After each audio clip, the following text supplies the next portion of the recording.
ઉપદેશામૃતમાં જણાવે છે, પાનું 247, તારીખ 26/1/36 સાંજના ઉપદેશ છાયામાંથી વાંચન ચાલતું હતું. પ્રભુશ્રી આગળ તે 2 લીટી વંચાઈ ઉપદેશ છાયામાંથી કૃપાલના વચનો. 6 ખંડના ભોગતા રાજ મૂકી ચાલ્યા ગયા, અને હું આવા અલ્પ વ્યવહારમાં મોટાઈ અને અહંકાર કરી બેઠો છું એમ કેમ વિચારતો નથી. 6 ખંડના ભોગતા ચક્રવર્તીઓ, સનતકુમાર ચક્રવર્તી જેવા કે ભરત ચક્રવર્તી જેવા 6 ખંડનું રાજ્ય મૂકીને ચાલ્યા ગયા. જેની 96,000 રાણીઓ હોય, લાખો પુત્રો હોય, કરોડો સૈનિકો હોય, હજારો હાથીઓ હોય, હજારો ઘોડા, રાજમહેલો વગેરે, એ બધો જ પરિગ્રહ મૂકીને જાણે તૃણવત જાણી મૂકી દઈને ચાલ્યા ગયા અને કરપાત્રી થઈ ગયા. અને આપણું નાનું સરખું ઘર કે સ્ત્રી પુત્રનો મોહ પણ છૂટતો નથી. 6 ખંડના ભોગતા રાજ મૂકી ચાલ્યા ગયા, અને હું આવા અલ્પ વ્યવહારમાં. તુચ્છ એવો આપણો, એના આગળ આપણી શું ગણતરી? એના ઘરમાં, ચક્રવર્તીના ઘરમાં 363 તો રસોઈયા હોય છે. એના ઘરમાં કેટલું મોટું કુટુંબ. અને હું આવા અલ્પ વ્યવહારમાં મોટાઈ અને અહંકાર કરી બેઠો છું. પોતાના ઘરનો રાજા થઈને બેઠો છું. હું તો મારા ઘરનો રાજા છું, મને કોણ કહેનાર છે? આ બધું મારું છે. આમ પોતાના અલ્પ વ્યવહારમાં મોટાઈ અને અહંકાર કરી બેઠો છે એમ કેમ વિચારતો નથી? શું આ બધું તારી સાથે આવશે? હા, 6 ખંડના ભોગતા પહેલાથી મૂકી દીધું કે આમાંથી કંઈ મારું છે નહીં. જ્યારે આપણે હજુ ના જાણે હું તો સાથે લઈને જઈશ. એનો મોહ છૂટતો જ નથી. અને હું આવા અલ્પ વ્યવહારમાં મોટાઈને અહંકાર કરી બેઠો છું એમ કેમ વિચારતો નથી? એમ કેમ વિચારતો નથી? કેમ કે વિચાર વગર સમજાય એમ જ નથી. કૃપાલ કે તું કેવો છું? શુદ્ધ બુદ્ધ ચૈતન્ય ઘન સ્વયં જ્યોતિ સુખધામ. બીજું કહીએ કેટલું કર વિચાર તો પામ. તું કેવો છું? તું આ મળમૂત્રની ખાણ નથી, ચામડા હાડકા નથી. શુદ્ધ છું, સંપૂર્ણ શુદ્ધ છું, સ્ફટિક રત્ન જેવો. બુદ્ધ એટલે જ્ઞાની છું. ચૈતન્ય ઘન પિંડ છું, તું જળ નથી. ચૈતન્યનો ઘન પિંડ છું. શુદ્ધ બુદ્ધ ચૈતન્ય ઘન સ્વયં જ્યોતિ સ્વરૂપ છું. તું તારી જ્યોતિ કેવી? સ્વપર પ્રકાશ. તું પોતાને પણ જાણી શકે, બધા જગતના સર્વ પદાર્થોને જાણી શકે એવી તારી આત્મ જ્યોતિ છે. સ્વયં જ્યોતિને પડી કેવો છું? સુખધામ, સુખનું જ ઘર. જેના માટે તું સુખ બહાર શોધે એ સુખ બહાર છે જ નહીં, એનું ઘર તું પોતે જ છે. સુખ વસે આત્મા વિશે તેનો નહીં નિર્ધાર. સુખ શોધે હીન વસ્તુમાં પણ જડમાં નહીં જડનાર. જડ એવા શરીરમાં સુખ નહીં મળે. સુખનું નામ તું પોતે જ છું. પણ બીજું કહીએ કેટલું? કૃપાલદેવ કેટલું કહીએ? જેટલું કે હું કહી દીધું. હવે તું કર વિચાર તો પામ. વિચાર તો કરે તો પામે, નહીં તો કોઈ કાળે નહીં પામે. વિચાર વિના આત્મજ્ઞાન થાય નહીં. અને અસત્સંગ અને અસત પ્રસંગથી જીવનું વિચાર બળ પ્રવર્તું નથી. અસત્સંગ છોડે તો જ એને અવકાશ મળે, ને અવકાશ મળે તો જ આત્મવિચાર થઈ શકે. અને આત્મવિચાર થાય તો જ એને આત્મજ્ઞાન થાય, અને આત્મજ્ઞાન થાય તો જ કેવળ જ્ઞાન થાય, અને કેવળ જ્ઞાન થાય તો જ મોક્ષ થાય. પણ આરંભ પરિગ્રહ છોડે તો અવકાશ મળે. શરૂઆત ત્યાંથી છે. 6 ખંડના ભોગતા રાજ મૂકી ચાલ્યા ગયા, અને હું આવા અલ્પ વ્યવહારમાં મોટાઈ અને અહંકાર કરી બેઠો છું. અહંકાર કરી બેઠો છું એમ કેમ વિચારતો નથી? વિચાર એક મહાન યોગ છે. યોગ અસંખ્ય છે જીન કયા, પણ આ વિચાર એક યોગ છે. મોક્ષની સાથે આત્માને જોડે તે યોગ. મોક્ષેણ યોજના તિથિ યોગ. જે આત્માને મોક્ષ સાથે જોડાણ કરી દે તે જ ખરો યોગ. તો એ વિચાર પણ એક મહાન યોગ છે કે જે સદવિચાર જ્ઞાની પુરુષના બોધના આધારે જીવ કરે તો એનું જોડાણ મોક્ષ સાથે થઈ જાય. તે જીવને સમ્યક દર્શન થાય છે. જ્ઞાની પુરુષના બોધના આધારે જે જીવ પદાર્થનું સ્વરૂપ સમજે તેને સમ્યક દર્શન થાય છે. હવે પ્રભુશ્રી કયા એના ઉપર કહે છે, કૃપાલદેવના આ બે વચનો ઉપર, છ ખંડના ભોગતા વગેરે ઉપર પ્રભુશ્રી કહે, ચક્રવર્તીની પુણ્યાય ઘણી જબરી છે, ચક્રવર્તીની પુણ્યાય ઘણી જબરી છે, પણ તેને તૃણ સમાન ગણીને ચાલી નીકળ્યા. ચક્રવર્તીનું બળ કેટલું હોય છે, એક બાજુ આખી સેના કરોડોની, એક બાજુ પોતે તો એની જીતી શકે નહીં. એના નેત્રોનું પાવર કેટલું કે અહીંયા બેઠા કે છે ત્યાં સૂર્ય ચંદ્રમામાં રહેલા એના દર્શન કરી શકે છે ભગવાન, એવું કે છે. એટલે એવી શક્તિઓ જેને ઘેર 14 રત્નનું નિધાન છે, એક એક આ નિધાનના 14 હજાર દેવતાઓ રક્ષક છે. એટલી બધી રિદ્ધિ જેની પાસે હોવા છતાં પણ તૃણ જાણીને એને છોડી દીધી. કેવી રીતે? તો કે એથી વિશેષ એને આત્માનું મહાત્મ્ય સમજાયું છે કે આત્મા નામનો પદાર્થ અજબ ગજબ છે અને આ મનુષ્ય ભવડે જ એની પ્રાપ્તિ થઈ શકે છે.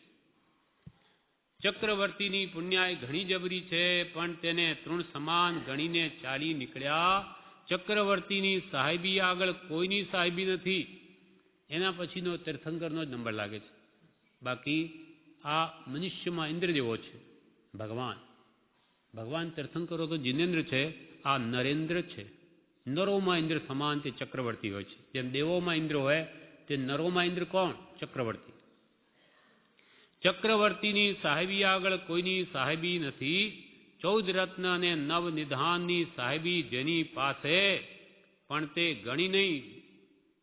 આપણને પૈસા 1 લાખ 2 લાખ 5 લાખ 25 લાખમાં જાણે મારા જેવો કોણ છે, એને તો કરોડો અબજો રૂપિયા જેની પાસે ગણતરી નથી.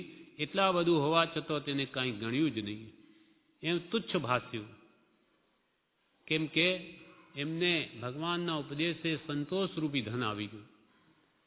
ગો ધન, ગજ ધન, રતન ધન, કંચન ખાન સુખાન, પણ જબ આવે સંતોષ ધન, સબ ધન ધૂળ સમાન. એમને ધૂળ બરાબર ભાસ્યું એટલે બધું મૂકીને ચાલી જ નીકળ્યા. પણ તેને ગણી નહીં. ભરતને પણ અરીસા ભવનમાં કેવળ જ્ઞાન થયું. અરીસા ભવનમાં કેવળ જ્ઞાન. વસ્તુ જુએ તો શું છે? આત્મા. કેવળ જ્ઞાન અરીસા ભવનમાં ભરત ચક્રવર્તીએ પ્રગટાવ્યું કોના બળે? આત્મભાવનાના બળે. આત્મ ભાવના ભાવતા જીવ લહે. કેવળ જ્ઞાન રે આ શરીર ઉપરથી આત્મવિચારમાં ચડી ગયા. એક આંગળીમાંથી એક વીંટી સરી પડી તો એમને અશોભા લાગેલો હાથ, ત્યાં આંગળીઓ શોભતી નથી. આ એક વીંટી ગઈ એટલે તરત જ વિચારણા જાગે છે. એક વીંટીથી, અરે આ વીંટીથી આંગળીઓ શોભે, પછી કે આંગળીઓ વડે મારો હાથ શોભે છે, અને હાથથી આ શરીર શોભે,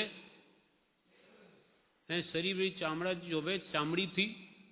તેમાં મારી શોભા ક્યાં રહી? મારા આત્માની શોભા ક્યાં રહી?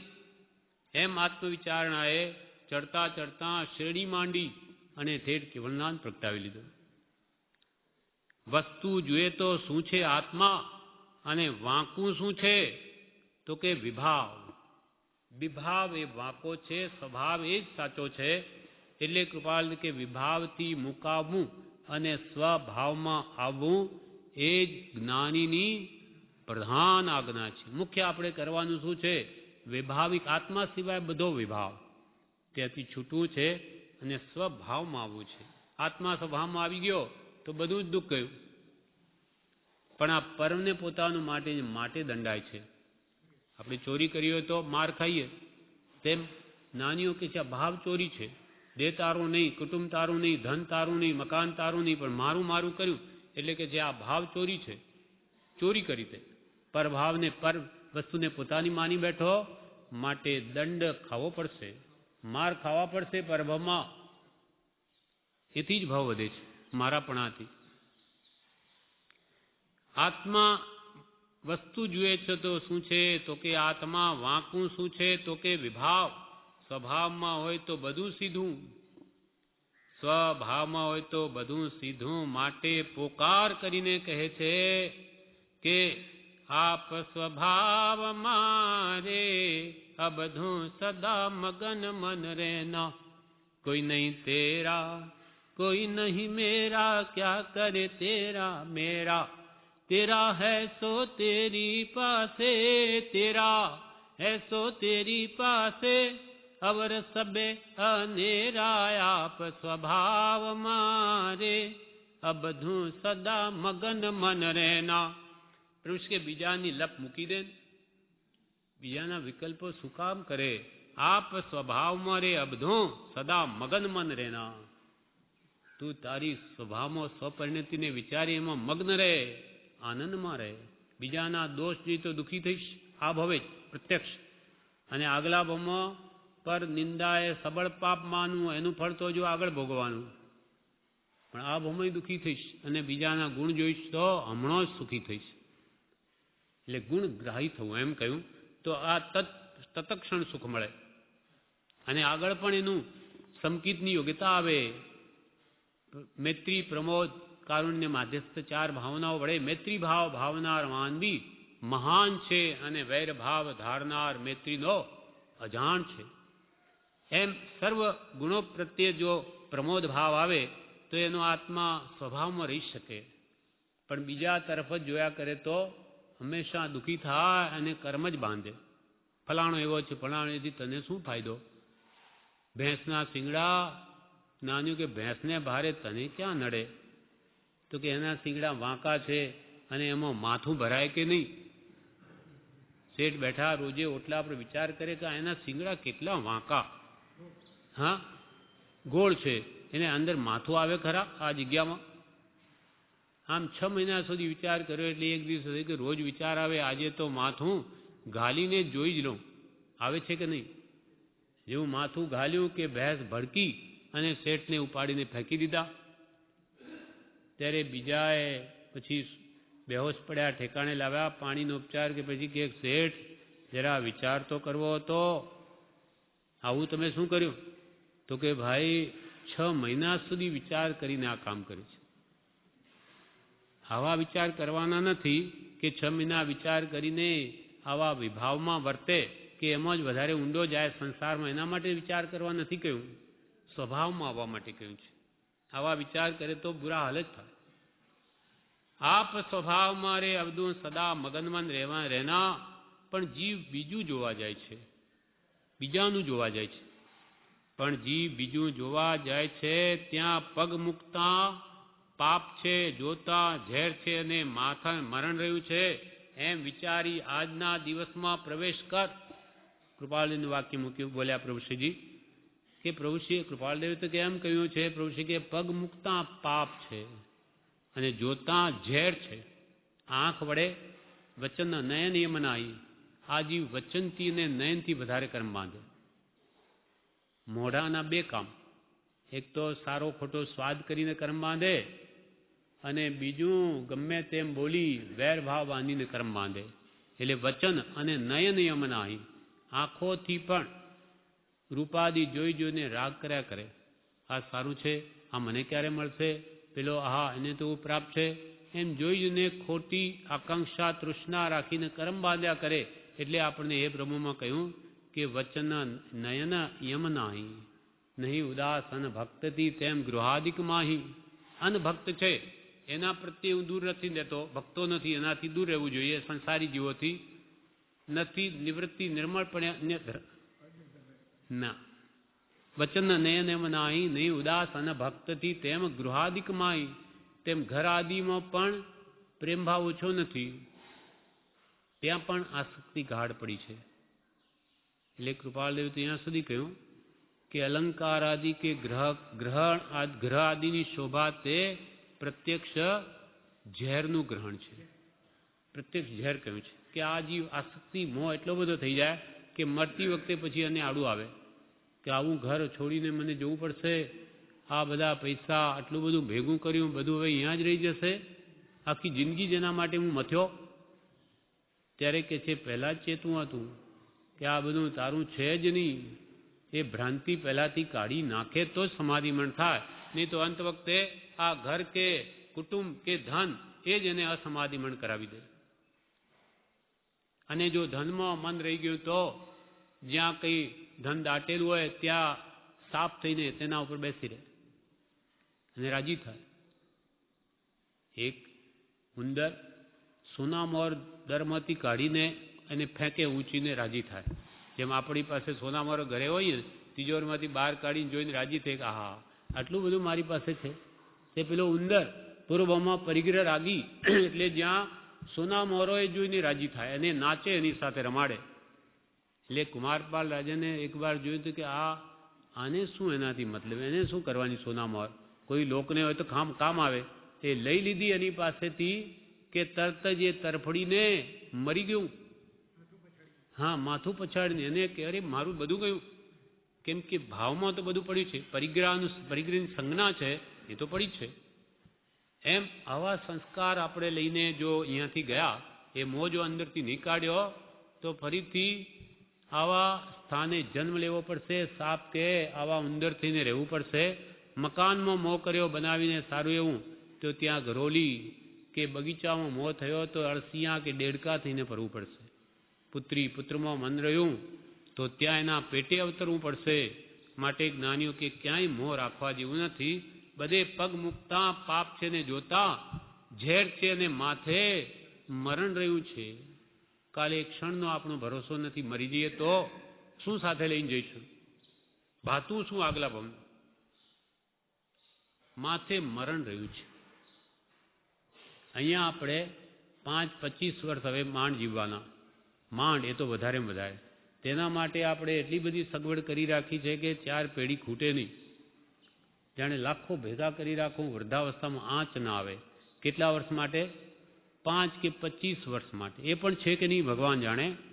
જ્યારે અહીંયાથી દેહ છૂટવાનો જ છે, 25 વર્ષ પછી આપણે અહીંયા હોઈશું નહીં, ત્યારે ક્યાં જઈશું અને ક્યાં જન્મીશું, તેના માટે આપણે કેટલા રૂપિયાની સગવડ કરી, અથવા એ ભાતું તૈયાર કર્યું જ્યાં હજારો લાખો કરોડો અસંખ્યાત અનંતા વર્ષ કાઢવા છે, તેના માટે શું ભેગું કર્યું?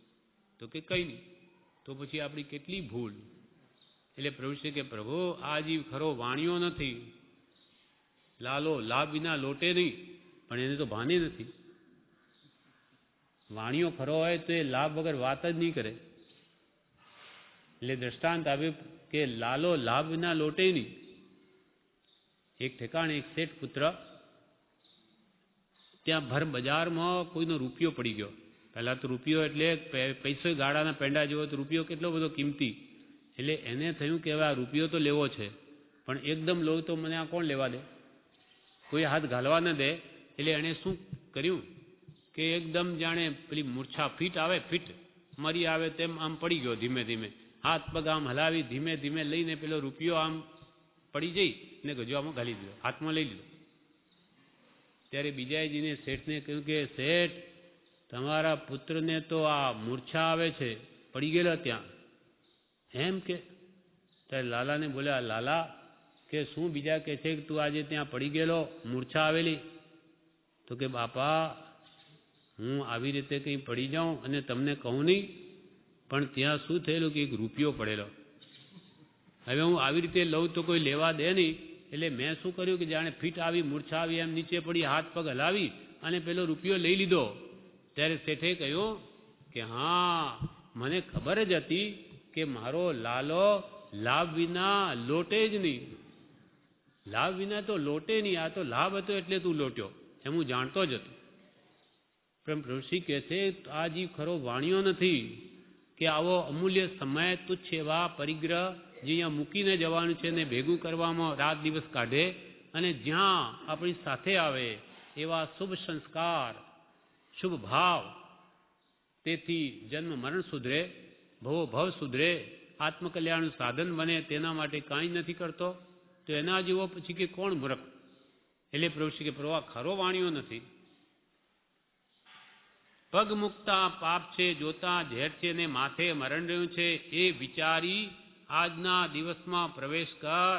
મનુષ્ય ભાવ પામીને આ ગ્રહણ કરવાનું છે. મનુષ્ય ભાવ પામીને આ ગ્રહણ કરવાનું છે. જ્યાં સુધી આ દેહ છે ત્યાં સુધી બધું થશે.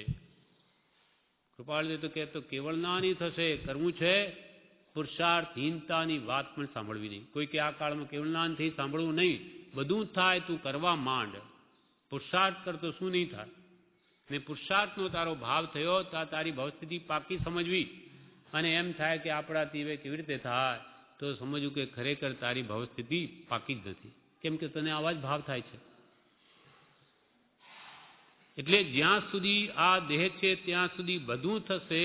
મહેમાન છો કોના માટે કરવું છે? માટે ચેતવા જેવું છે. હવે પુત્રી પુત્રાદિ માટે કે સગા સંબંધી માટે નહીં, તારા આત્મા માટે કર. કોના માટે કરવું છે? માટે ચેતવા જેવું છે. આજે નહીં તો કાલે તારા કુટુંબ પરિવાર બધાય ગયા છે તેમ જવાનું છે. આપણા બાપ દાદા ગયા કે નહીં? તો પછી આપણે બેસી રહેવાના છીએ? આપણે જવાના છીએ. પણ એ જીવને કૃપાલ વિચાર નથી આવતો. એટલે ઉપદેશ સાયામાં એક દ્રષ્ટાંત આપ્યું કે એકનો 20 વર્ષનો નવજવાન મરી ગયો ત્યારે એના બાપે શું કહ્યું? બીજા આવીને પૂછ્યું કે તમારો આવો દીકરો નવજવાન મરી ગયો. ત્યારે બાપ શું કહે છે કે હવે શું કરીએ ભાઈ, આ સંસારનું સ્વરૂપ જ એવું છે કે આ નવજવાન મરી ગયો, પણ હવે થોડા વર્ષ પછી એનો પુત્ર મોટો થઈ જશે અને બધું સુખ થઈ રહેશે. પોતે મરવાનો છે એ વિચાર નથી આવતો. 20 વર્ષનો પુત્ર મરી ગયો અને બીજા ક્યાં મરી ગયો તો કે હવે શું થાય, દુનિયામાં એવું જ થાય. હવે 5 વર્ષ પછી આનો પુત્ર મોટો થઈ જશે અને બધું ઘરમાં સુખ થઈ જશે. અને તારું શું થશે? પોતે તો જાણે શાશ્વત અજર અમર પટ્ટો લઈને આવ્યો હોય તેમ જ માની બેઠો છે. પણ પુત્ર મરી ગયો, અરે તો હું તો પાકું પાન છું, મારું ક્યારે આ ખરી જશે એનું શું ભાન છે? એનો વિચાર આવતો નથી. કેટલો મોહ બળવાન છે. તારા કુટુંબ પરિવાર બધાય ગયા છે તેમ જવાનું છે, તો હવે શું કરવાનું છે? કાંઈ નહીં. આ જીવને વૈરાગ્ય નથી આવ્યો. આ જીવને વૈરાગ્ય નથી આવ્યો. વૈરાગ્ય આવે તો બધું પાંસરું થઈ જાય. વૈરાગ્ય આવે તો બધું પાંસરું થઈ જાય. ખામી છે વૈરાગ્યની ખામી છે. રાગ મોહ એ ઘટાડવાની જરૂર છે. જેના પ્રત્યે રાગ છે એના પ્રત્યે વિરક્ત ભાવ આવે, વૈરાગ્ય ભાવ આવે તે જોઈએ છે, તેની ખામી છે. અને ત્યાગ વૈરાગ ન ચિત્તમાં થાય ન તેને જ્ઞાન. ખામી વૈરાગ્યની છે. જેને ત્યાગ વૈરાગ્ય છે તેનું પાંસરું, જેના ત્યાગ એટલે ખરો અંતર ત્યાગ. અંતરથી આ શક્તિ તૂટવી જોઈએ અને એના માટે જ બાહ્ય ત્યાગ છે. જેને ત્યાગ વૈરાગ્ય છે તેનું બધું પાંસરું. આટલું સમજી લેજો. પ્રભુશ્રી કે આટલું સમજી લેજો. ત્યાગ અને વૈરાગ્ય બેય જોઈએ છે. ત્યાગ અને વૈરાગ્ય બેય જોઈએ છે. એ નિમિત્ત બનાવવું જેથી આપણા ત્યાગ આસક્તિ તૂટે પર પદાર્થો પ્રત્યેથી, એવું નિમિત્ત બનાવવું. એવો સત્સંગમાં નિમિત્ત ગોઠવવું, એવું નિમિત્ત બનાવવું. ખોટું નિમિત્ત કાઢવું. આ ટીવી ટેલિવિઝન વગેરે જોવા નહીં, એ ખોટું નિમિત્ત છે, રાગનું નિમિત્ત છે, વૈરાગનું નથી. માટે આવા ખોટા નિમિત્ત કાઢવા આટલું જ કર્તવ્ય છે. એમાં જ લાભ છે. વૈરાગ્ય થાય એવા નિમિત્ત ગોઠવવા અને રાગ થાય એવા નિમિત્તને તજવા, એમાં જ લાભ છે. એ કરતા કરતા કર્મ માર્ગ આપશે, લાભ થશે. એ કરતા કરતા કે જે કર્મ માર્ગ આપશે અને લાભ થશે. કોનો લાભ? આત્મલાભ. આત્માનું. દેશામૃતમાં પાનું 247, તેમાં કૃપાળુ દેવનો પહેલા ફકરો છે. પછી એના ઉપર પછી પ્રભુશ્રી કહેશે. કૃપાળ દેવનું વાક્ય: આયુષ્યના આટલા વર્ષ ગયા તો પણ લોભ કાંઈ ઘટ્યો નહીં. આયુષ્યના આટલા વર્ષ ગયા તો પણ લોભ કાંઈ ઘટ્યો નહીં ને કાંઈ જ્ઞાન પ્રાપ્ત થયું નહીં. ગમે તેટલી તૃષ્ણા હોય પણ આયુષ્ય પૂર્ણ થાય ત્યારે જરા પણ કામ આવે નહીં. અને તૃષ્ણા કરી હોય તેથી કર્મ બંધાય. અમુક પરિગ્રહ મર્યાદા કરી હોય, જેમ કે 10,000 રૂપિયાની, તો ક્ષમતા આવે. આટલું મળ્યા પછી ધર્મ ધ્યાન કરીશું એવો વિચાર પણ રાખે તો નિયમમાં અવાય. આટલું કૃપાળદેવના વચનો છે. ઉપદેશ સાહેબ કૃપાળદેવે કહ્યું કે આયુષ્યના એટલા વર્ષ ગયા, આપણા 50, 60, 70 વર્ષ પૂરા થઈ ગયા, આયુષ્યના આટલા વર્ષ ગયા તો પણ લોભ કાંઈ ઘટ્યો નહીં. લોભ કશાય? તો કે ભાઈ અમે તો ધંધોય નથી કરતા, અમારે ક્યાં લોભ છે?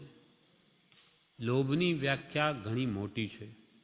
માત્ર ધંધો મૂકી દેવો એથી એનો લોભ કશાય જતો રહ્યો એમ નથી. ઈચ્છા માત્ર લોભ છે. ખાવાની તૃષ્ણા, જોવાની તૃષ્ણા, ઈચ્છા સાંભળવાની ઈચ્છા, સંગીત આદિ કે રૂપાદિ જોવાની ઈચ્છા કે સ્પર્શાદિની કોમળ આદિ જે ઈચ્છાઓ છે એ બધો જ લોભ છે. ઈચ્છા માત્ર લોભ છે. પાંચેન્દ્રિયના વિષયો લોભ કશાયમાં સમાઈ ગયા. કૃપાલ કે કલ્યાણ શું? તો કે કશાય ઘટે એટલું કલ્યાણ. તો કે આમાં વિષય તો કહે નહીં. તો કે વિષયોની ઈચ્છા એ લોભ કશાયમાં આવી ગઈ. એટલે ઈચ્છા માત્ર લોભ છે. એટલે કૃપાલ કે આટલા વર્ષ ગયા તો પણ લોભ કાંઈ ઘટ્યો નહીં. પાંચ ઇન્દ્રિયના વિષયોની ઈચ્છા શમી નહીં. વય ગઈ તો એને વિષયની અભિલાષા દૂર થાય. ઉંમર વ્યતીત થઈ ગઈ તો પણ પાંચ ઇન્દ્રિયના વિષયોની ઈચ્છા ઘટતી જ નથી. આયુષ્યના આટલા વર્ષ ગયા તો પણ લોભ કાંઈ ઘટ્યો નહીં. મેં ભોગ સારા ચિંતવ્યા પણ રોગ સમચિંત્યા નહીં. રત્નરાજ સૂરી રત્નાકર 25 કહે છે. રત્નાકર સૂરી મેં ભોગ સારા ચિંતવ્યા પણ રોગ સમચિંત્યા નહીં. આગમન ઈચ્છું ધન તણું પણ મરણને પ્રીછ્યું નહીં. આગમન ઈચ્છું ધન તણું પણ મરણને પ્રીછ્યું નહીં. ધન મને આવે ખૂબ એમ ઈચ્છ્યું, પણ આ મરણ તો માથે જ ઊભું છે. હું મરણરૂપી અજગરના મોઢામાં જ બેઠો છું. તો આ બધું ભેગું કોના માટે કરવું? આગમન ઈચ્છ્યું ધન તણું પણ મરણને ઈચ્છ્યું. આગમન ઈચ્છ્યું ધન તણું પણ મરણને પ્રીછ્યું નહીં. એની જાંચ કરી નહીં કે મારું મરણ ક્યારે છે. તો કે એ સમયનો ભરોસો નથી. અને હવે તો પાકો પામ 50 વર્ષ પછી તો જવાના ક્રમમાં છીએ. ક્યારે જતા રહે કંઈ કહેવાય નહીં. તો પણ એને આશા રહ્યા કરે કે ના, આપણે કંઈ બાદ નહીં આવે. એમ જીવને અનાદિની તૃષ્ણા છે અને એનો કાળ બધો આરંભ પરિક્રમા કે વિભાવમાં જ વયો જાય છે. આયુષ્યના આટલા વર્ષ ગયા તો પણ લોભ કાંઈ ઘટ્યો નહીં ને કાંઈ જ્ઞાન પ્રાપ્ત થયું નહીં. જ્ઞાન એટલે સમ્યક જ્ઞાન, સાચી સમજણ. સાચી સમજણ આવી હોય તો લોભ એનો અવશ્ય ઘટે. ને કાંઈ જ્ઞાન પ્રાપ્ત થયું નહીં, પણ ગમે તેટલી તૃષ્ણા હોય પણ આયુષ્ય પૂર્ણ થાય ત્યારે જરા પણ કામ આવે નહીં. આખી જિંદગી સુધી ખૂબ મેળવ કરે, ખૂબ તૃષ્ણા કરે, ભેગું કરે, પણ મરણ આવે ત્યારે કાંઈ નહીં. એમાંનો એક પૈસો પણ એની સાથે નહીં આવે. કાંઈ પણ વસ્તુ એની સાથે ના આવે, ન એને મરણથી પણ બચાવી શકે. ગમે તેટલી તૃષ્ણા હોય પણ આયુષ્ય પૂર્ણ થાય ત્યારે જરા પણ કામ આવે નહીં. સિકંદર હતો બાદશાહ. એને ઘણું બધું ભેગું કરીને આખી સુવર્ણની ડુંગરીઓ બનાવી દીધી, ટેકરીઓ. એટલું બધું સોનું ભેગું કર્યું. પણ અકસ્માત મરણ થયું ત્યારે એને લાગ્યું કે અરે, આ તો મને ખબર જ નહોતી કે આ મારે મરી જવાનું, આ બધું છોડીને જવાનું. મેં બહુ મોટી ભૂલ કરી. આ મેં ભેગું કર્યું. હવે મારી સાથે પણ તપાસ કરી કે એ સાથે કોઈને જતા જ નથી. પહેલાં તો રાજ્યમાં મશગુલ કે બધું ભેગું કરવાનો મતી હતી, એટલે એવો આનો ઉપયોગ એ કંઈ વિચાર્યો નહીં. અને હવે શું, આ હવે મરણ પથારી આવી, હવે આ રોગ આવ્યા, તો આ ધને મને કંઈ કરી શકતું જ નથી.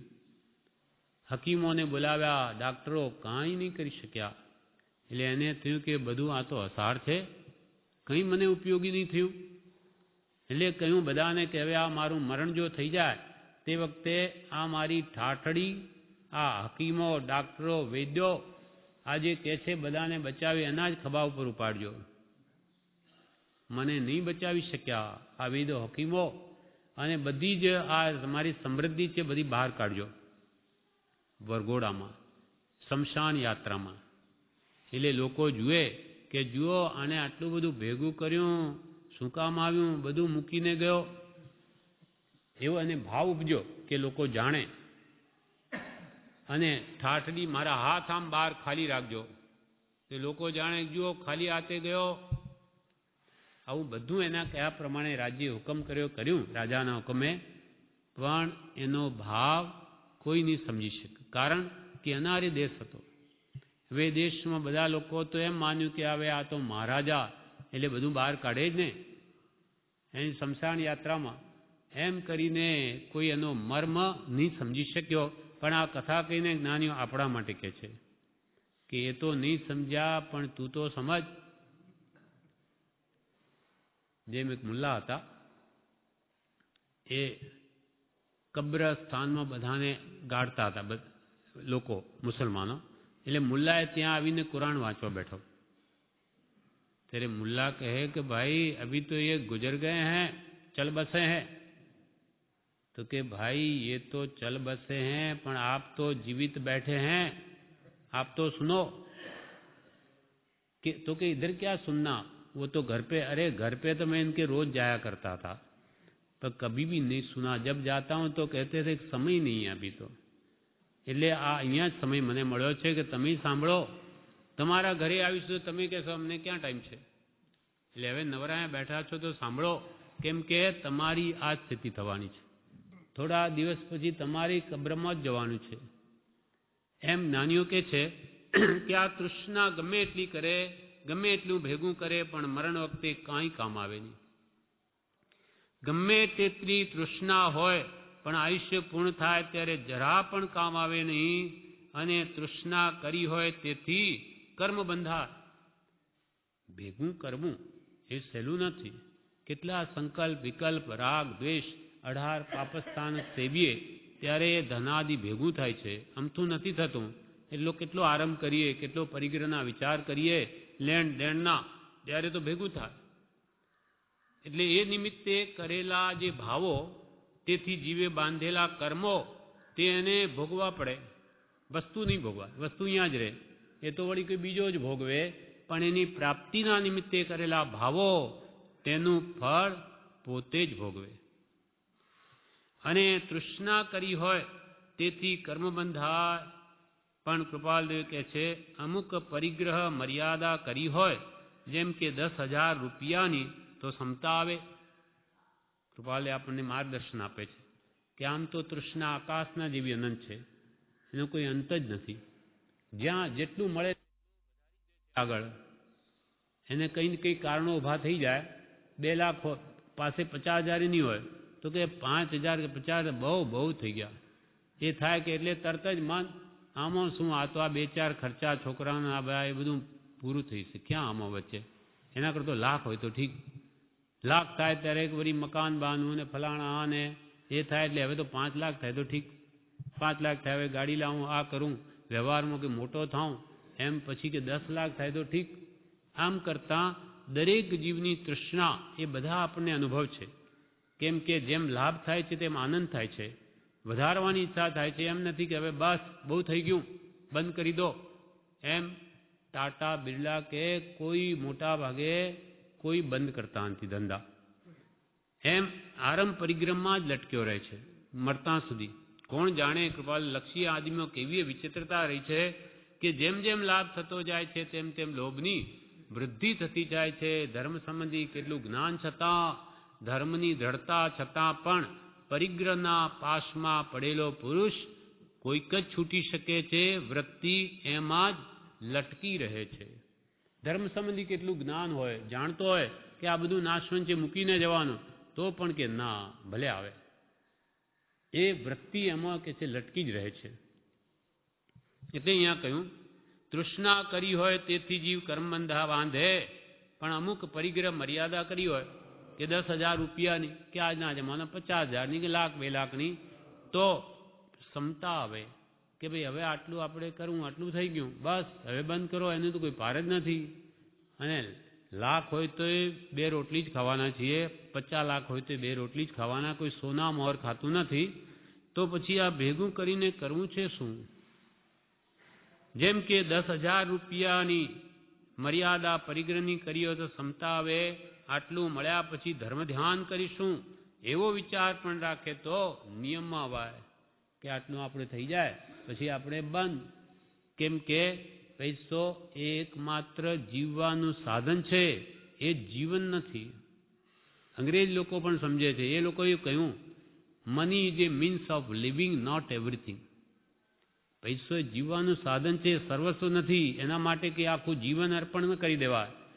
એટલે કૃપાળુ દેવે પણ 24 કલાકમાંથી 6 કલાક જ માત્ર આ આજીવિકા જેને નથી એના માટે આપ્યા છે. બાકી આખો દિવસ મથવાનું નથી કહ્યું. 9 કલાક સ્વાધ્યાય, ભક્તિ, ચિંતન, સ્મરણ વગેરે માટે કહ્યા છે. જે પુષ્પમાળામાં જે ભેદ પાડ્યા કે 24 કલાક કેવી રીતે એ પહોરો કેવી રીતે વિતાવવા, એમાં 9 કલાક તો આત્માર્થ માટે છે, 6 કલાક ધંધા માટે, 6 કલાક બીજી પ્રવૃત્તિ માટે, 6 કલાક ઊંઘ માટે. આ પણ કોને? ગ્રસ્તને. મુનિને તો નિરંતર સ્વાધ્યાય ને ધ્યાન, એના સિવાય બીજું કોઈ છે જ નહીં. કેમ કે એને કોઈ આરંભ પરિગ્રહની પ્રવૃત્તિ નથી. આટલું મળ્યા પછી ધર્મ ધ્યાન કરીશું એવો વિચાર પણ રાખે તો નિયમમાં આવાય. પણ કોઈ નિશ્ચિત જ ન કરે, માત્ર ભેગું કરવાનું જ લક્ષ્ય રાખે તો પછી કે છે ક્યારે છૂટાય. પહેલો મુક્ષુ કહે હાથમાં કોડી હોય નહીં અને લાખ રૂપિયાની મર્યાદા કરે તો. આપણા જેવા કોઈ મુક્ષુએ પ્રભુશ્રી પાસે પ્રશ્ન કર્યો કે હાથમાં તો નવો પૈસો નહીં હોય અને કે 1 લાખ રૂપિયા મને મળે તો બધું છોડી દઉં. હાથમાં કોડી હોય નહીં ને લાખ રૂપિયાની મર્યાદા કરે તો પ્રભુશ્રી કહે એ પરિણામથી થાય છે.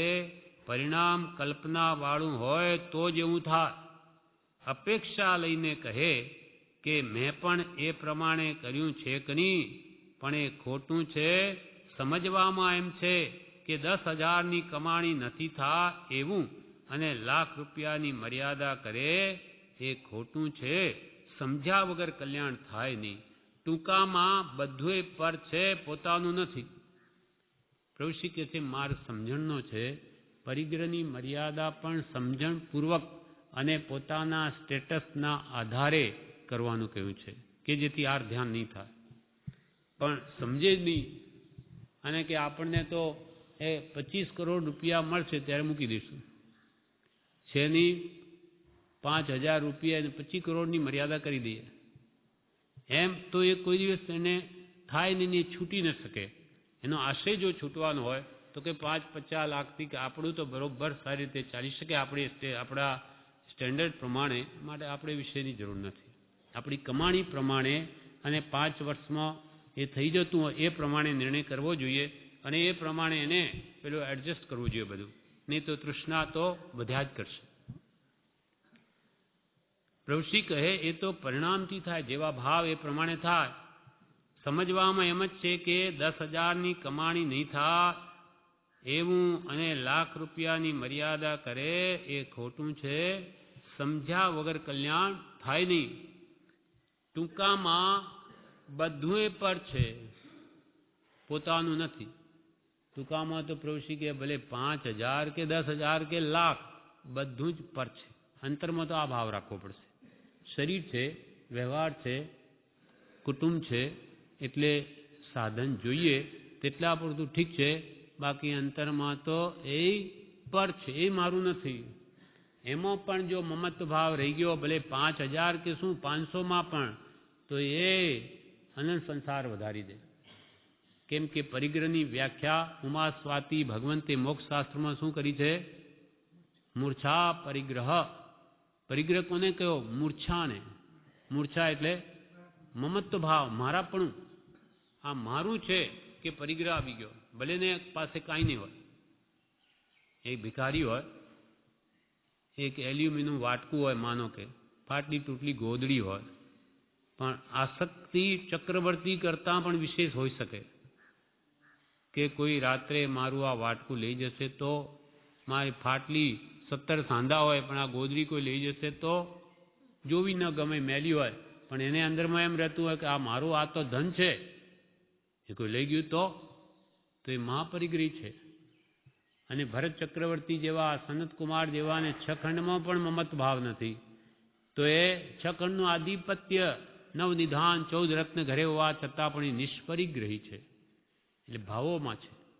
તો કે આપણે એવું રાખીશું, ભલે પરિગ્રહ રહ્યો, મનથી જુદા રહીશું, એ આપણું કામ નહીં. એ સમ્યક દ્રષ્ટિ મહાત્માઓની વાત છે.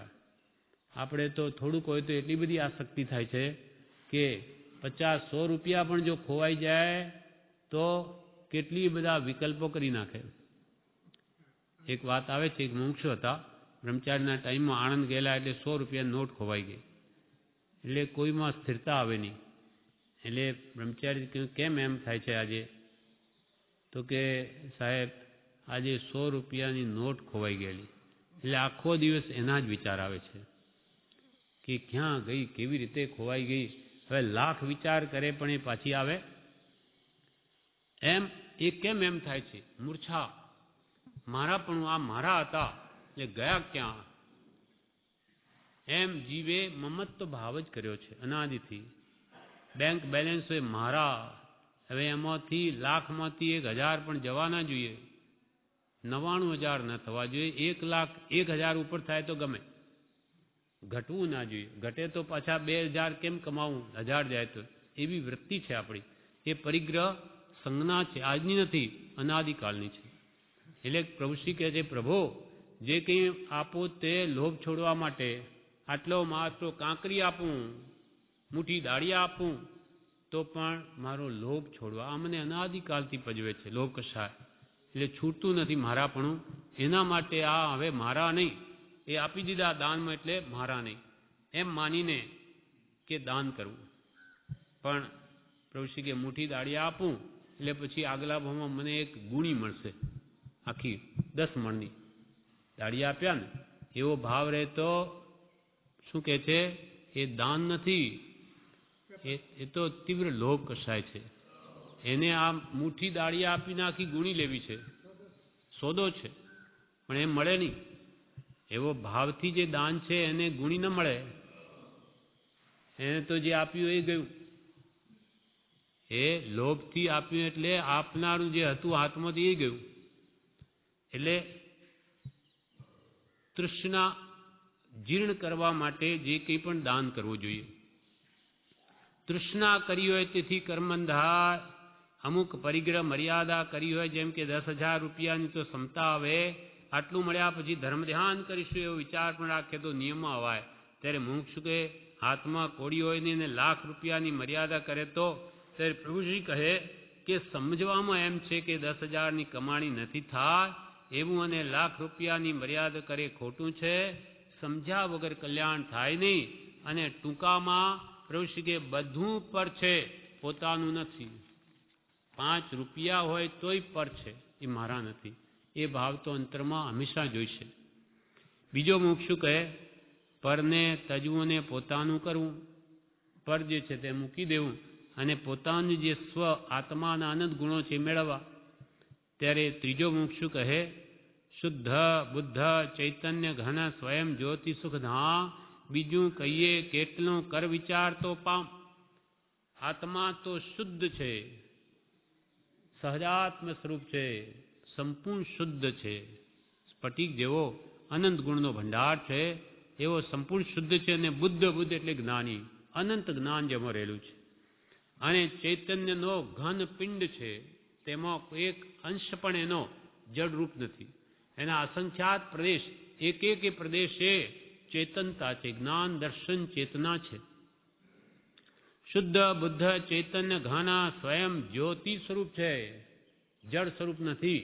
એની આત્મ જ્યોતિ એ સ્વપર પ્રકાશક છે. સ્વયં જ્યોતિ ને સુખધામ, પોતે સુખનું જ ઘર છે.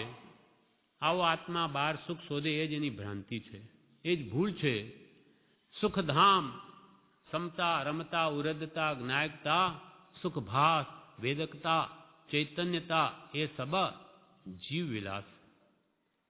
સુખધામ બીજું કહીએ કેટલું, કૃપાલ કે કેટલું કહીએ, કર વિચાર તો પામ. હવે તું વિચાર કર તો પામી શકે તારી અનંત રિદ્ધિને, નહીં તો નહીં પ્રાપ્ત થાય.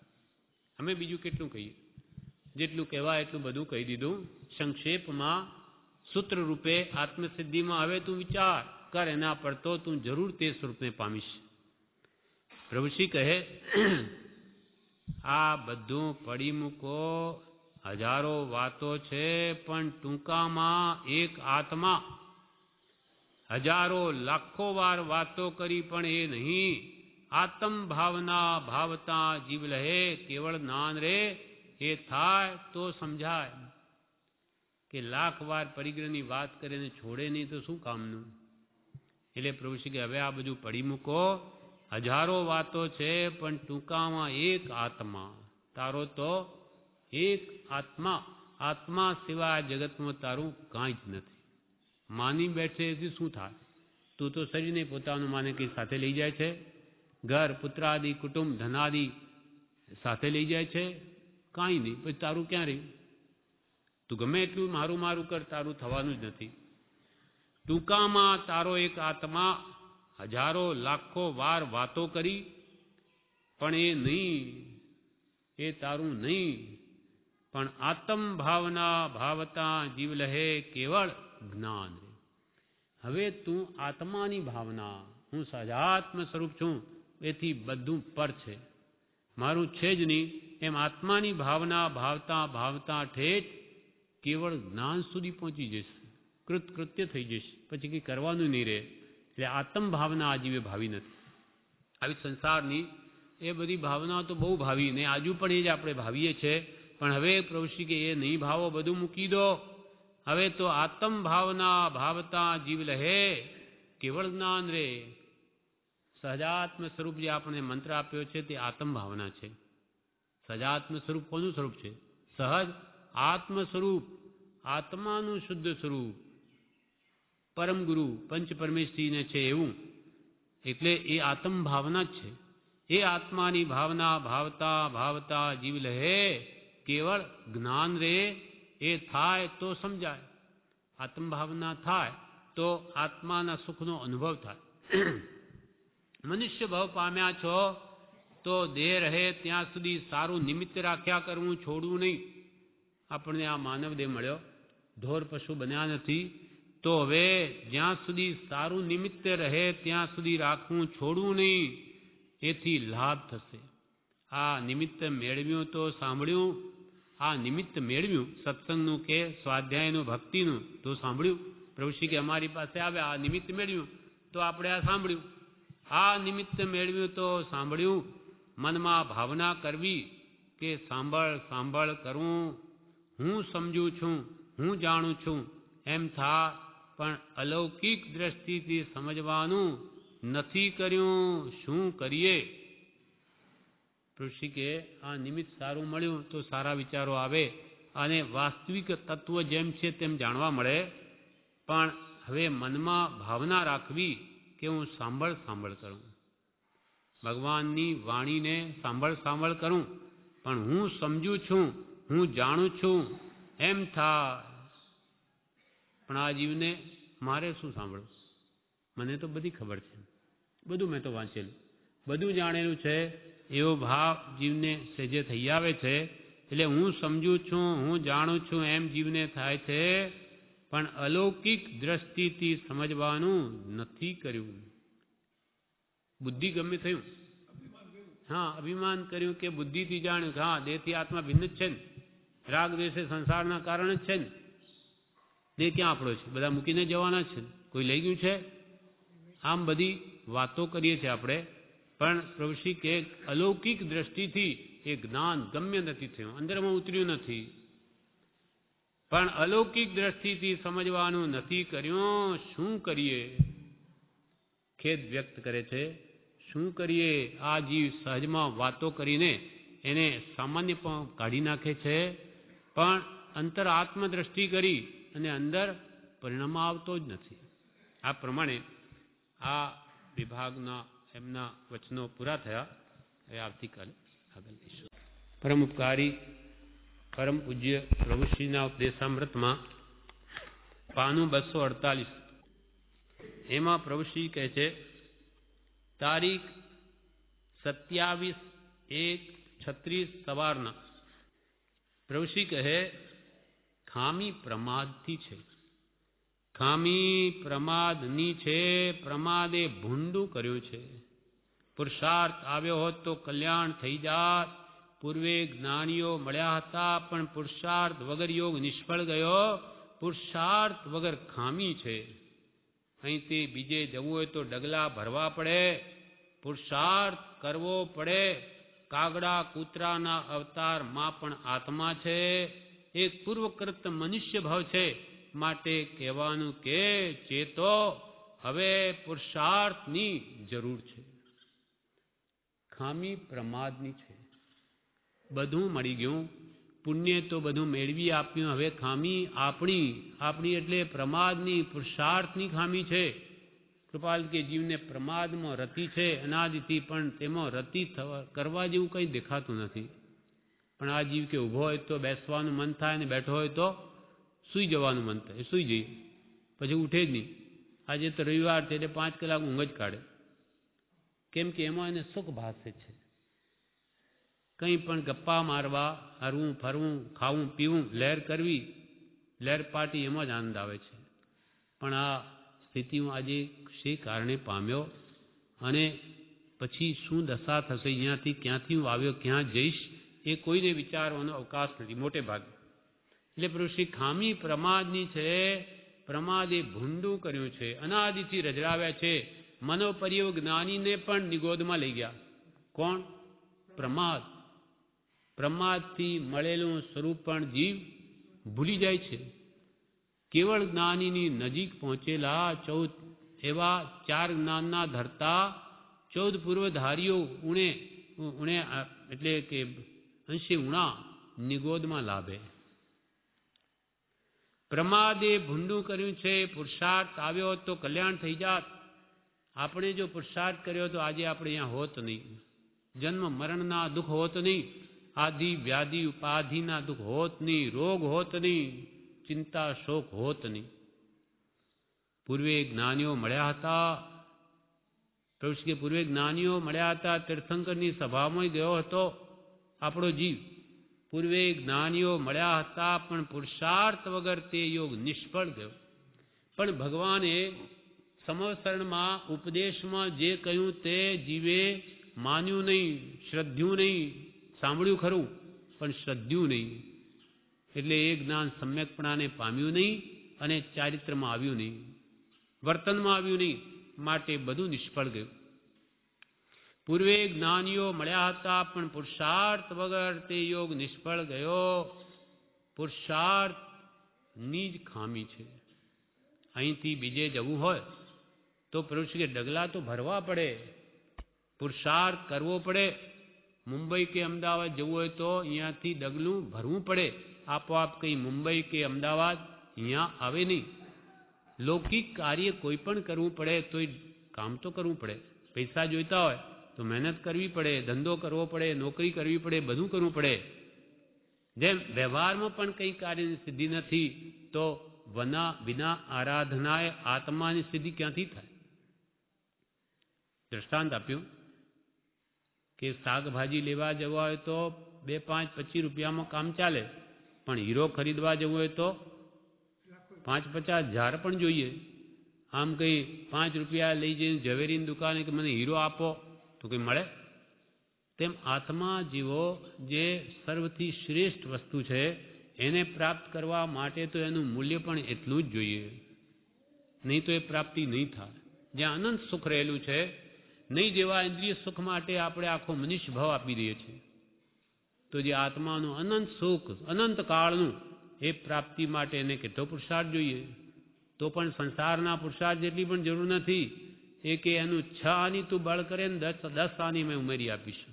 પણ 6 આની તો કર, તારે જોઈતું જ નથી તો અમે કેવી રીતે આપીએ? અહીંથી બીજે જવું હોય તો ડગલા ભરવા પડે, પુરુષાર્થ કરવો પડે. કાગડા કૂતરાના અવતારમાં પણ આત્મા છે, પણ તેને શું કહેવું? કંઈ કાગડા કૂતરા સાંભળે? એને આત્માનું ભાન જ્ઞાન કેવી રીતે થાય? એક પૂર્વકૃત તમને થયું અને મનુષ્ય ભાવ આવ્યો, માટે ચેતવાનું છે. ચેતો. હવે પુરુષાર્થની જરૂર છે. હવે પુરુષાર્થ કરો. જો ઈચ્છો પરમાર્થ તો કરો. સત્ય પુરુષાર્થ ભવસ્થિતિ આદિ નામ લે છેદો નહીં આત્મા. હવે પુરુષાર્થની જરૂર છે. સ્ત્રી, છોકરા, માન, મોટાઈમાં જેવી કાળજી છે તેવી આની નથી. એ જ ભૂંડું કરનાર, અનર્થ કરનાર છે. જેને આપણે સુખના કારણ સાધનો જાણીએ છીએ એવા સ્ત્રી, છોકરા, માન, મોટાઈમાં જેવી કાળજી છે તેવી આની નથી. તેવી પ્રવૃત્તિ કે તમારા આત્માની કાળજી નથી. હા, જે આત્માના વિરોધી છે એમ કહો, અથવા આત્માને દુર્ગતિમાં લઈ જનાર છે, મોહના નિમિત્ત છે. જો મોહ ન કરે તો એકેય દુર્ગતિમાં મોકલે નહીં, પણ એનાથી જીવને મોહ થાય છે. દોષ પોતાનો જ છે. જે કૃપાળુ કહ્યું કે સ્ત્રીમાં દોષ નથી, પણ દોષ આત્મામાં છે. આપણા આત્મામાં દોષ છે. પુરુષ વેદનો ઉદય છે, માટે સ્ત્રી આપણને મોહનો નિમિત્ત થાય છે. સ્ત્રીમાં દોષ નથી, એ તો એ પણ આત્મા છે. સ્ત્રી, છોકરા, માન, મોટાઈમાં જેવી કાળજી છે તેવી આની નથી. એ જ ભૂંડું કરનાર, અનર્થ કરનાર છે. સ્ત્રી, છોકરા કે માન, મોટાઈમાં જેવી કાળજી આત્માની નથી. એ જ પ્રવૃત્તિ કે અનર્થ કરનાર છે, ભૂંડું કરનાર છે. માટે ચેતો, આ જેવી તેવી વાત નથી, રત્ન ચિંતામણી છે. અમે આ વાત કહી કે ભાઈ આ બધા તમારા આત્માને ભૂંડું કરનાર, માટે ચેતો એ જેવી તેવી વાત માનશો નહીં. રત્ન ચિંતામણી છે. વીતરાગનો કહેલો પરમ શાંત રસમય ધર્મ પૂર્ણ સત્ય છે, એવો નિશ્ચય રાખવો. વીતરાગનો કહેલો એવો બીજો કોઈ નથી. શ્વેતાંબર, સ્વામી નારાયણ, દિગંબરાદિ ભલે હો, પણ વીતરાગના માર્ગની આ વાત છે. વીતરાગ પુરુષોએ જેનો રાગ ગયો, મોહ ગયો, વીતરાગ બન્યા, એવા જે પરમાત્મા પુરુષોએ બોધેલો જે શાંત રસમય ધર્મ તે પૂર્ણ સત્ય છે. એમાં કિંચિત માત્ર સત્ય નથી, અનંતાંશ પણ એવો પૂર્ણ સત્ય ધર્મ, તેનો નિશ્ચય રાખો. એ જ સાચું. એટલું ઓગે પણ માની લેવું. ઓગે એટલે કહેતા કહેતી પણ ભગવાને કહ્યું તે સત્ય, એમાં કંઈ ખોટું હોય જ નહીં. મને કંઈ પણ દોષ જણાય મારી ભૂલ છે, મારી બુદ્ધિની કમી છે, અયોગ્યતા છે.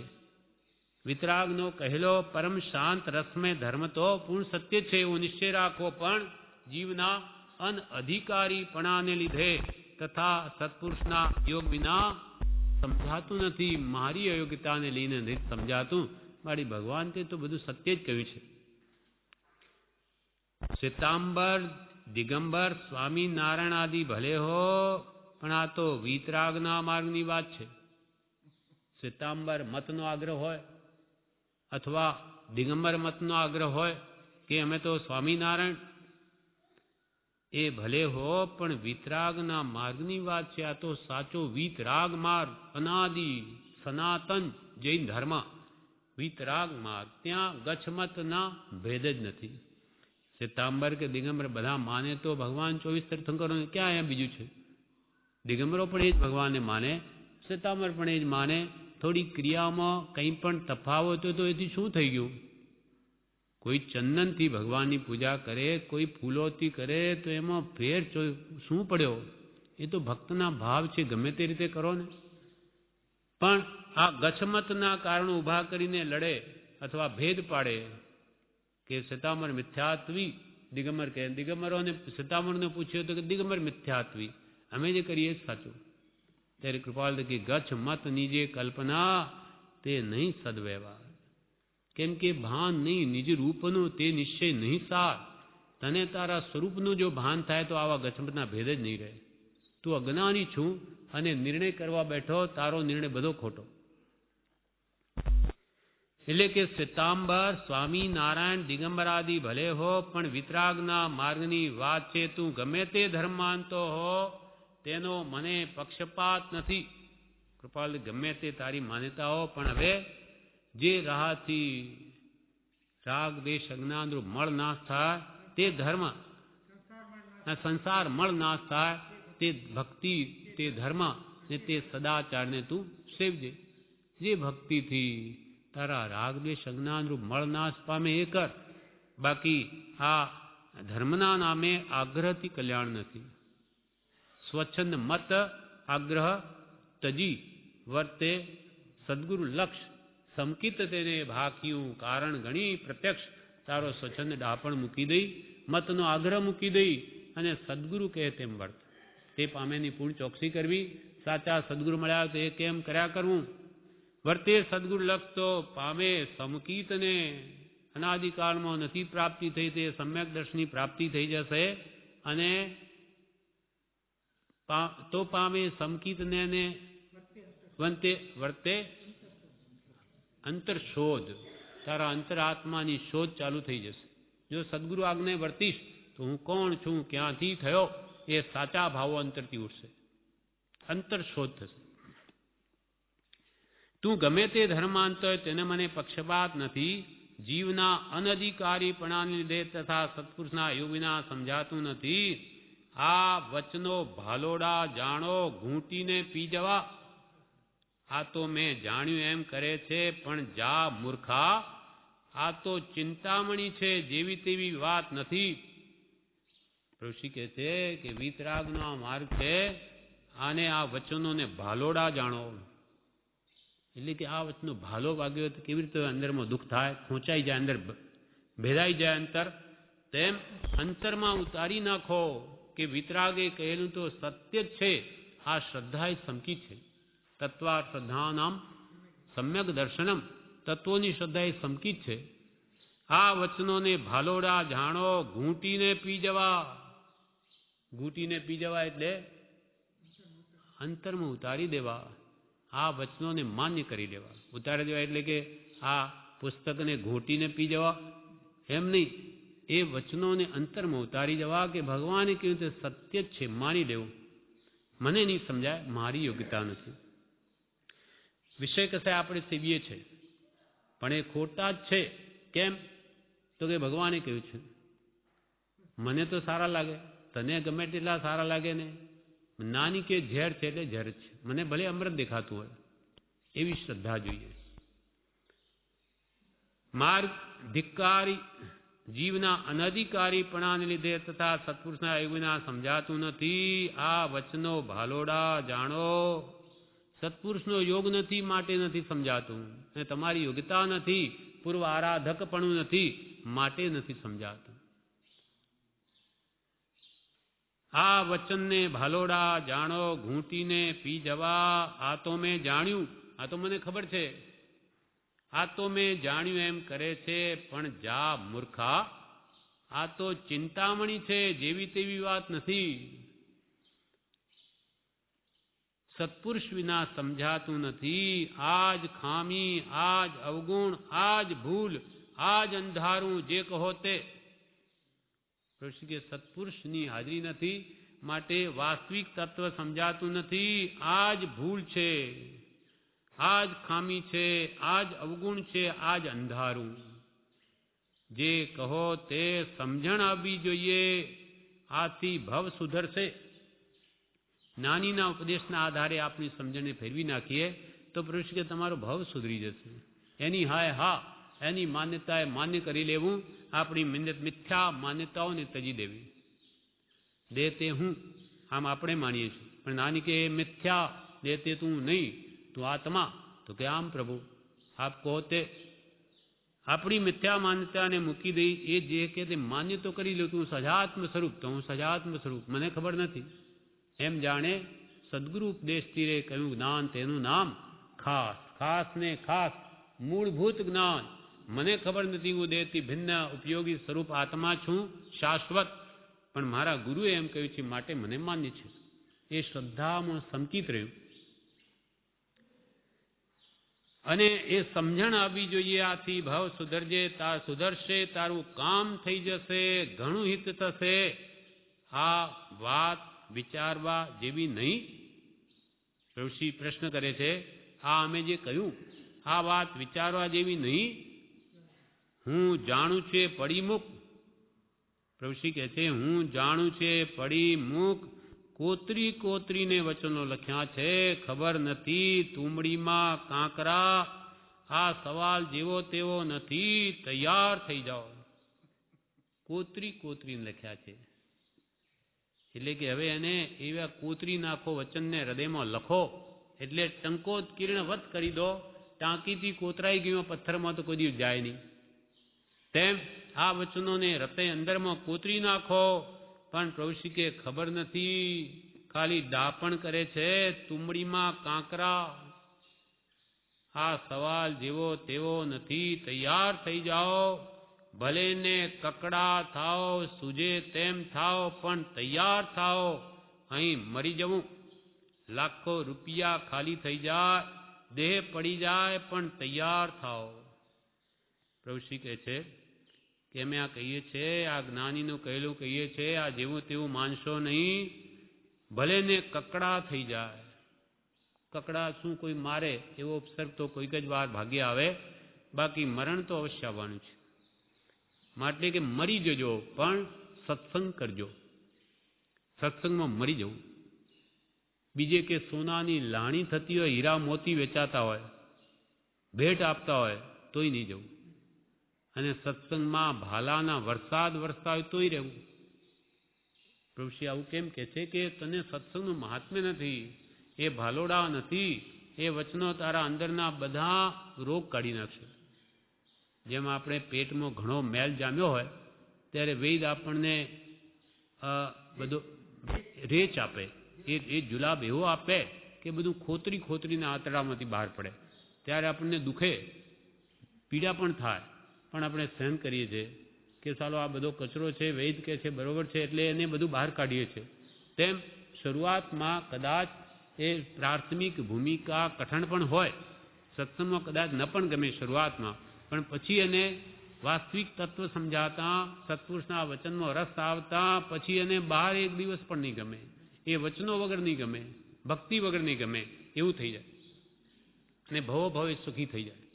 પછી એને કંઈ જોઈએ જ નહીં, એને કાંઈ નહીં જોઈએ. ભક્તને શું જોઈએ? ભગવાનની ભક્તિ જોઈએ. એટલે મીરાબાઈ જેવી રાજ મહેલ છોડી દીધા. એને કોની સાથે ફરે? સંતો ફકીરોની સાથે. એટલે કે છે કે સાધુ સંગ બેઠ બેઠ લોક લાજ ખોઈ, મેરે તો गिरधर गोपाल दूसरो न कोई. मेरे तो एक गिरधर गोपाल श्री कृष्ण પરમાત્મા સિવાય બીજું મારું કાંઈ નથી, મારે કંઈ જોઈએ જ નહીં. લોકલાજ બેઠ, સાધુ સંગ બેઠ બેઠ લોકલાજ ખોઈ. રાણી છે, રાજાણી. રાણાએ મેલ્યા વિષના પહેલા, પીને મસ્ત હોઈ. રાણાએ વિષના પહેલા મોકલી દા, અમારી ઇજ્જતના કાંકરા કરી નાખે. રાણી થઈને ફરે ભક્તો સાથે, એના કરતો મરી જાય જ સારું. કઈ નહીં. એને મક્ત મન તો એ ભગવાને મોકલ્યું છે અમૃત. વિષને અમૃત માનીને પી ગઈ, પણ એને ભક્તિના બળે વિષ પણ અમૃત બની ગયું. રાણાએ મેલ્યા વિષના પ્યાલા, પીને મસ્ત હોઈ. રાણાએ એકવાર સાપનો કરંડિયો મોકલ્યો કે એને હમણાં ફોડશે, એને કરડશે, મરી જશે. એને કે આ ભગવાન માટે હાર મોકલ્યા છે રાણાએ, તો કે બહુ સારું, ભગવાને ચડાવું. એવી ભક્તિ છે અંતરમાં ખોલે કે એ સાપનો હાર બની ગયો. એમ જેના સાચા ભાવ છે એને કોઈ, જેને રામ રાખે તેને કોણ ચાખે, એને કોઈ આંચ ના આવે. પ્રભુશ્રી કે પણ મૂર્ખા તો ચિંતામણી છે, જેવી તેવી વાત નથી. સમજણ આવવી જોઈએ, આથી ભવ સુધરશે, તારું કામ થશે, બહુ હિત થશે. આ વાત વિચારવા જેવી નહીં. હું જાણું છું એ પડી મૂક કોતરી, કોતરીને વચનો લખ્યા છે ખબર નથી. તુંબડીમાં કાંકરા, આ સવાલ જેવો તેવો નથી. તૈયાર થઈ જાઓ, ભલે ને કકડા થાઓ, સૂજે તેમ થાઓ, પણ તૈયાર થાઓ. અહીં મરી જવું સત્સંગમાં, પ્રભુશ્રી કે અહીંયા આશ્રમમાં મરી જવું, અહીં મરી જવું. લાખો રૂપિયા ખાલી થઈ જાય, દેહ પડી જાય, પણ તૈયાર થાઓ. લાખો રૂપિયા નુકસાન આવી જાય માનો સત્સંગમાં રહેવાથી, જે થવું હોય તે થાય. એ તો એમ મૂકીને જવાનું છે, ક્યાં સાથે લઈ જવાનું. માણકજી શેઠને એવું બન્યું, પ્રભુશ્રી પાસે બેઠા અને તાર આવ્યો, જુએ કે મોટું નુકસાન આવી ગયું. લાખો રૂપિયા તે જમાનામાં જતા રહ્યા. ત્યારે શું થયું તો કે પ્રભુ કચરો ગયો, કચરો ગયો. આ ધન પૈસા આપણને તો 50,000 લાખ 5 લાખ હોય તો આટલા રૂપિયા, અને એને મન કચરો થઈ ગયો. કેમ કચરો બની ગયો? આ પ્રભુશ્રીની યોગ બળની કૃપા છે. એના મન વચન કાયાને યોગ બળે અને રૂપિયા કચરા જેવા ભાસ્યા, ઉપાધિ ભાસી. એટલે અહીંયા કે છે લાખો રૂપિયા ખાલી થઈ જાય, દેહ પડી જાય, પડવાનું જ છે. એક દિવસે તો નક્કી પડવાનું છે. પણ આ ભાવ પરભાવનું ભાતું અહીંયા બાંધીએ છીએ. પ્રભુ કે પ્રભુ અહીંયા તો લાખોની કમાણી થાય છે રોજની. જે ત્યાં તો આવા લાખો કરોડો રોજના કમાવી નહીં શકે કોઈ, કરોડોની કમાણી રોજ. અહીંયા તો બળવાન નિર્જરા થાય છે. અશુભની નિર્જરા, અશુભનો બંધ અને શુદ્ધના લક્ષે, એટલે આગળ એને સમ્યક દર્શનનું કારણ થશે. ભવો ભાવ સુખી કરી દે એવી રોજની કમાણી. 10 કલાક ધંધો ચાલે, અને એ સિવાય પણ ઘરે જેટલો ધંધો ચલાવો એટલો ચાલી શકે નિર્જરાનો. એથી વિશેષ ક્યાં છે આવું? આખા વિશ્વમાં નથી. તૈયાર થઈ જાઓ, ભલે ને કકડા થાઓ, અહીં મરી જાઉં, લાખો રૂપિયા ખાલી થઈ જાય, દેહ પડી જાય, પણ તૈયાર થાઓ ભક્તિ ભજન માટે. પણ તૈયાર થાઓ. આ પૈસાદાર છે, ડાયો છે, પણ ધૂળ પડી એમાં સમજુ શાનો? આમાં કોઈના ઉપર વિષમ ભાવ નથી. આ વાત કરવાની છે. અહો કંઈ જેવી તેવી કમાણી છે, ચિંતામણી છે, ભૂડું ભૂંડું કોનાથી થયું? પરભાવે, પરભાવ જેવું બીજું કોઈ વેરી નથી. આ પડ્યા છો તે ઊભા થાઓ. તમારી નજરે આ પ્રત્યક્ષ છે કે કંઈ કર્યું તો કૂતરા બિલાડાના અવતાર છૂટી મનુષ્ય ભાવ આવ્યો કે નહીં? પ્રભુશ્રી કહે છે કે આ પૈસાદાર છે, આ ડાયો છે, પણ ધૂળ પડી એમાં સમજું સાનો? આમાં કોઈના ઉપર વિષમ ભાવ નથી. કે અમે એમ કહ્યું કે આ પૈસાદાર પણ એમની પાસે બેઠેલા જ હતા, કે પણ ધૂળ પડી, સાચી સમજણ આવી તો બધું સંભળું. સુખ પૈસામાં નથી, સુખ સમજણમાં છે. એ પૈસાદાર હો કે ગરીબ હો, જેને એની પ્રાપ્તિ કરી લીધી સાચા સમજણની, સમ્યક જ્ઞાનની, તે સુખી થઈ ગયો. ધન પ્રત્યે પુણ્યાદિને તો મળે, પણ એના પ્રત્યે મોહ ન હોય તો એ ભક્ત છે ભગવાનનો. પૈસા હોય ને એ જુદી વાત છે. એટલે કે આ પૈસાદાર છે, ડાયો છે, પણ ધૂળ પડી એમાં સમજુ શાનો? જો સમ્યકમતી ન થાય તો સમજુ શાનો? આમાં કોઈના ઉપર વિષમ ભાવ નથી. આ કહેવામાં મારો, પણ આ વાત કરવાની છે. અહો કંઈ જેવી તેવી કમાણી છે અહીંયા આશ્રમમાં, ચિંતામણી છે, પણ ભૂંડું કોનાથી થયું? પરભાવે. પરભાવમાં આત્મા જાય છે, એમાં બધું બગડી જાય છે. પરભાવ જેવું બીજું કોઈ વેરી નથી. આ પડ્યા છો તે ઊભા થાઓ. જે વિષય કષાયમાં પડ્યા છે એવા ઊભા થાઓ. તમારી નજરે આ પ્રત્યક્ષ છે કે નહીં? આપણને કહે છે કે તમારી નજરે આ પ્રત્યક્ષ નથી, કે તમે કંઈ કર્યું તો કૂતરા બિલાડાના અવતાર છૂટી આ મનુષ્ય ભાવ આવ્યો કે નહીં?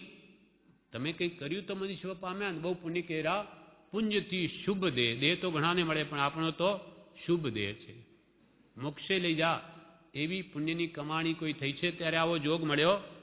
તો હવે કૂતરા બિલાડાના અવતાર છૂટી મનુષ્ય આવ્યો તો કંઈ કર્યું કે નહીં? એથી તો સારું છે ને આ કૂતરા બિલાડાથી. એ પ્રત્યક્ષ દેખો. કૂતરા બિલાડાને ધર્મની જોગવાઈ નથી. અત્યારે મનુષ્ય ભાવમાં જોગવાઈ છે, ત્યારે ડાપણ કૂટે છે. પ્રભુશ્રી કે અત્યારે મનુષ્ય ભાવમાં જોગવાઈ છે, ત્યારે ડાપણ કૂટે છે, થપ્પડ મારવાની છે, નાક કાપી નાખવાનું છે, લપડાક મારવાની છે. ભૂંડામાં ભૂંડો પ્રમાદ છે. આપણું શું છે? આ બધા મહેમાન નહીં. કોઈની ઉપર દ્વેષ નથી. કોઈ અમર પટ્ટો લઈને આવ્યો છે, ચમત્કારી છે, ભૂલ્યો ત્યાંથી ફેર ગણ. પુરુષ કે આ કૂતરા મિલાડાને હવે ધર્મની જોગવાઈ છે.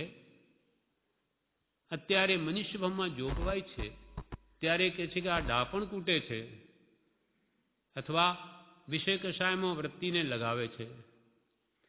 ત્યારે આ ડાપણ કૂટે છે, થપ્પડ મારવાની છે.